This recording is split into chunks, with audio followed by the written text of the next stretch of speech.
베드로전서 2장 11절에서 25절 말씀입니다. 11절 사랑하는 사람들이여 나는 외국 사람과 나그네 같은 여러분에게 영혼을 대적해 싸우는 육체의 정욕을 멀리할 것을 권면합니다. 외국 사람이라는 단어는 원어로 볼 때 집을 가지고 정착해서 오래 머무는 것이 아니라 여러 곳을 옮겨 다니는 자를 가리킵니다. 성도가 이 땅에서 잠시 체류하는 자라는 사실을 효과적으로 전달하고 있지요. 여기서 육체의 정욕이란 하나님 밖에서 만족을 얻으려 하는 인간의 세속적인 욕구입니다. 거듭난 영혼의 의지와 투쟁하게 되는 육체적인 욕망이지요. 그래서 하나님이 원하는 방향성과 일치되는 거듭난 영혼의 의지를 따라서 살라는 명령, 이전의 세속적인 악한 본능들은 일체 끊어가면서 살라는 명령은 우리에게 아직도 옛 자아가 남아있음을 보여주지요. 예수 믿어서 죄에서 자유함을 얻었는데 왜 아직도 자유하지 못한 것 같을까요? 우리 안에 이 옛 자아와 새로운 생명이 동시에 존재하면서 그 둘이 자기 세력을 확장하려고 끊임없이 투쟁함으로 내적 고통을 겪고 있기 때문입니다. 육체의 정욕은 영혼을 거슬러 싸우고 영혼은 육체의 정욕을 거슬러 싸우므로 성도의 마음은 항상 영적 전쟁터인 셈이죠.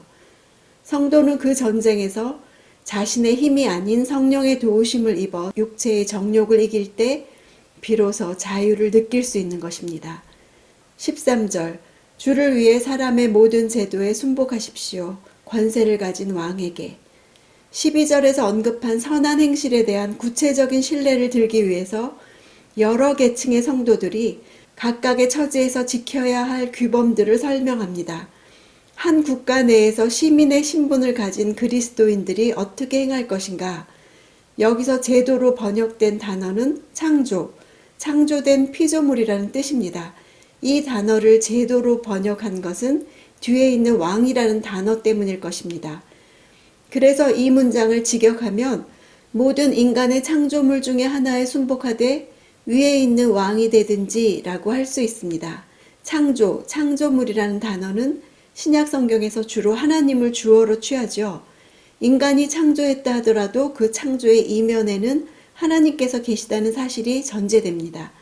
그런데 원독자들을 생각한다면 로마 황제의 박해에 직면해 있는 사람들에게 로마 황제의 권위에 순복하라는 말은 받아들이기 힘든 말인 것 같죠. 그러나 베드로는 그렇게 행동해야 할 근거를 주를 위하여 라고 말하고 있습니다. 주를 위해 그리스도인들은 인간의 모든 제도에 순복해야 한다.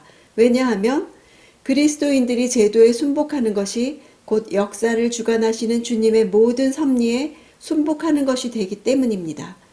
14절 또한 악을 행하는 사람들을 징벌하고 선을 행하는 사람들을 칭찬하기 위해 왕이 보낸 총독들에게 순복하십시오.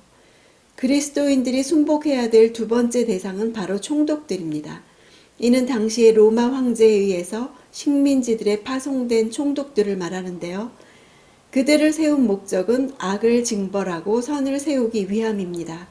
그러므로 나라의 위정자들을 위해 그들이 나라 안에서 이 질서를 세우고 그들의 사명을 다하기를 기도해야 되겠습니다. 다니엘서에서 본 것과 같이 우리가 기도할 때 천사를 파견하시고 그 일이 시행되게 하실 것입니다. 기도할 때 영계에서 먼저 싸움이 벌어지죠. 기도하는 사람만이 영적인 싸움인 것을 압니다. 그들에게 순복해야 될 이유에 대해서 로마 황제를 통해 보낸 총독들도 질서를 세우기 위해서 하나님의 권위를 위임받은 자들이기에 순복해야 한다. 만약 왕이나 총독들이 권위를 잘못 사용하면 그때는 어떻게 해야 하는가? 그때에도 그리스도인들은 그들에게 순복해야 하는가? 15절에 답이 있습니다. 15절 선을 행해 어리석은 사람들의 무식한 말을 잠잠하게 하는 것이 하나님의 뜻이기 때문입니다.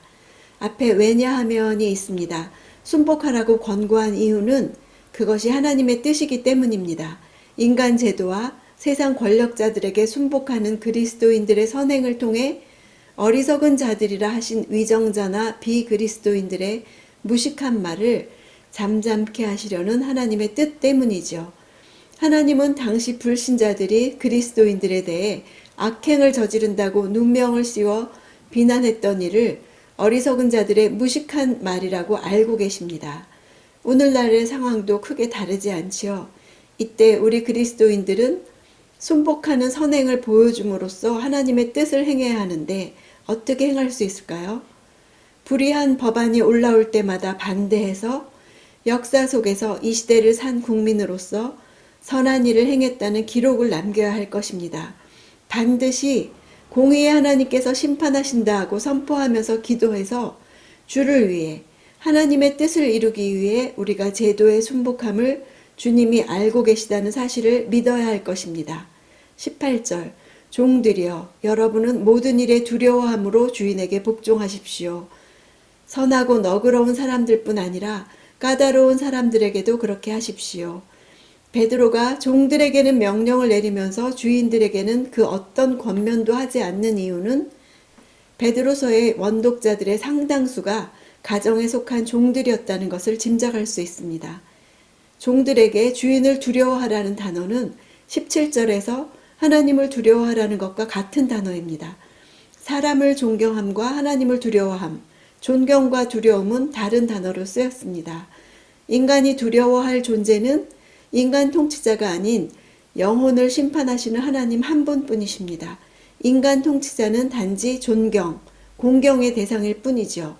주인에 대한 두려움 역시 인간 주인에 대한 두려움이 아니라 그 배후에서 주인으로서 권위를 허락하신 하나님에 대한 두려움으로 그에게 순복해야 함을 보여줍니다. 까다로운 이란 단어는 비뚤어진, 공정치 못한 이라는 뜻이 있습니다. 까다로운 주인이란 하나님을 알지 못하는 자로서 정직과 진실성이 없고 상황에 따라 말을 바꾸고 약자에 대해서 안하무인격인 사람들을 지칭합니다.